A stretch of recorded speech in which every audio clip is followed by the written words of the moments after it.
یاجوج ماجوج کا ذکر علمی کتابوں میں اس طرح موجود ہے کہ اس خونخوار مخلوق کو حضرت ذوالقرنین نے دیوار تعمیر کر کے انسانی دنیا کے دوسری جانب قید کر دیا تھا، لیکن قیامت سے پہلے یاجوج ماجوج اس دیوار میں شگاف کرنے میں کامیاب ہو جائیں گے اور جہاں سے گزریں گے انسانی بستیوں کو تاراج کر کر صفا ہستی سے مٹا دیں گے۔ دوڑتے ہوئے وہ ایک ایسی جھیل پر پہنچیں گے کہ جس کا ذکر کتابوں میں موجود ہے کہ وہ اس کا سارا پانی پی جائیں گے اور اس کے پیچھے آنے والے یاجوج ماجوج کے گروہ کو اس میں سے ایک بھی پانی کا قطرہ نہیں ملے گا، اور محسوس یوں ہوگا جیسے یہاں کبھی کوئی جھیل ہی نہیں تھی۔ اس جھیل کا نام ہے تبریا، اور یہ بحیرہ تبریا کے پاس موجود ہے۔ تبریا دراصل اسرائیل کے ایک شہر کا نام ہے، اور یہ جھیل بھی اسی کے قریب واقع ہے۔ یہ اسرائیل میں سب سے بڑی میٹھے پانی کی جھیل ہے، جو 21 کلومیٹر لمبی، 13 کلومیٹر چوڑی اور 43 میٹر گہری ہے۔ آج اسرائیل جس جھیل کو اپنے لیے سب سے معتبر سمجھ رہا ہے، وہی یاجوج ماجوج کی منزل مقصود ہوگی،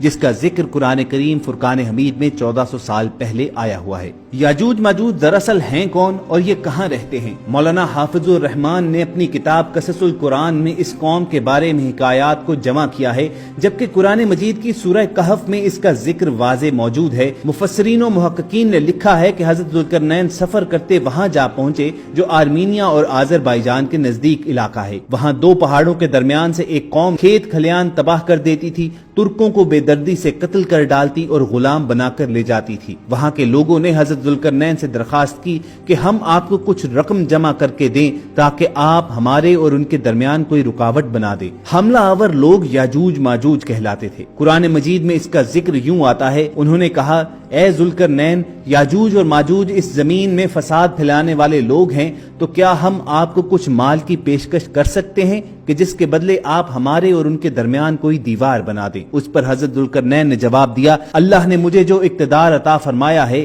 وہی بہتر ہے، لہٰذا تم لوگ طاقت سے میری مدد کرو تو میں تمہارے اور ان کے درمیان ایک مضبوط دیوار بنا دوں گا۔ پھر حضرت ذوالقرنین نے لوہے کے بڑے بڑے ٹکڑے دونوں پہاڑوں کے درمیان کھڑے کیے اور لوگوں سے کہا کہ ان کو دہکاؤ۔ جب وہ لال انگارہ ہو گئے تو اس پر پگھلا ہوا تانبا ڈالا گیا تاکہ لوہے کے ٹکڑے مضبوطی سے آپس میں جڑ جائیں اور چکناہٹ کے سبب کوئی اس پر چڑھ نہ سکے۔ چنانچہ یہ دیوار ایسی بن گئی کہ یاجوج ماجوج نہ اس پر چڑھنے کی طاقت رکھتے تھے اور نہ اس میں کوئی سوراخ بنا سکتے تھے۔ دیوار کی تعمیر کے بعد حضرت ذوالقرنین نے کہا، یہ میرے رب کی رحمت ہے، پھر میرے رب نے جس وقت کا وعدہ کیا ہے وہ وقت آئے گا تو یہ اس دیوار کو ڈھا کر زمین کو برابر کر دیں گے، اور میرے رب کا وعدہ بالکل سچا ہے۔ محققین کے مطابق قرآن مجید کی گواہی سے ثابت ہوتا ہے کہ حضرت ذوالقرنین نے جن پہاڑوں کے درمیان سفر کیا وہ کوکیشین ماؤنٹینز ہیں، جو دو سمندروں یعنی بحیرہ اسود اور کیسپین سی تک یہ سلسلہ پھیلا ہوا ہے۔ اس پہاڑی سلسلے میں ایک جگہ بہت ہی بلند ترین پہاڑ ہیں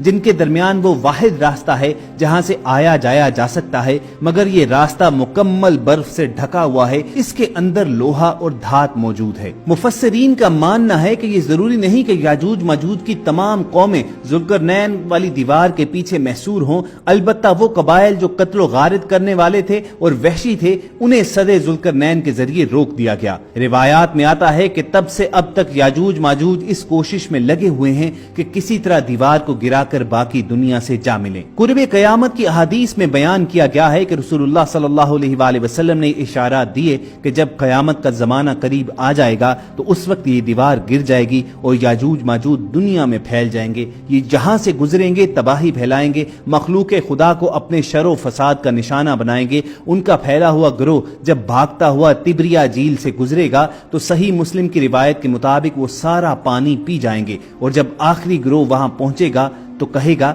کبھی یہاں پر پانی ہوا کرتا تھا؟ یہ تبریا جھیل اسرائیل میں آج تازہ پانی کی سب سے بڑی جھیل ہے، اور اس کا ذکر توریت و انجیل میں بھی آیا ہوا ہے۔ حضرت عیسیٰ علیہ السلام نے روایات کے مطابق بڑا حصہ اسی جھیل کے ساحل پر گزارا، اور مختلف احادیث میں اسی جھیل کے پانی کا تیزی سے کم ہونا یہ اشارہ دیا گیا ہے کہ یاجوج و ماجوج کے ظاہر ہونے کا وقت قریب ہے۔ قصص القرآن میں ہے کہ یاجوج ماجوج اسی جھیل کے ذریعے قتل و غارت کرتے ہوئے بیت المقدس تک پہنچیں گے اور اعلان کریں گے کہ زمین پر ہمارا قبضہ ہو چکا ہے۔ پھر اس کے بعد حضرت عیسیٰ علیہ السلام اور تمام مسلمان مل کر اللہ سے دعا کریں گے تو اللہ تعالیٰ ان کی گردنوں میں ایسا کیڑا پیدا کرے گا جو ان کی ہلاکت کا باعث بنے گا، پوری زمین ان کی لاشوں سے بھری ہوگی، پھر اللہ کے حکم سے بارش برسائی جائے گی جو زمین کو ان کی لاشوں سے پاک کر دے گی۔ یاجوج ماجوج کے نکلنے کا وقت ظہور مہدی اور پھر خروج دجال کے بعد ہوگا، جبکہ حضرت عیسیٰ علیہ السلام نازل ہو کر دجال کو قتل کر چکے ہوں گے، اور یہی وہ زمانہ ہوگا کہ جب قیامت قریب ہوگی۔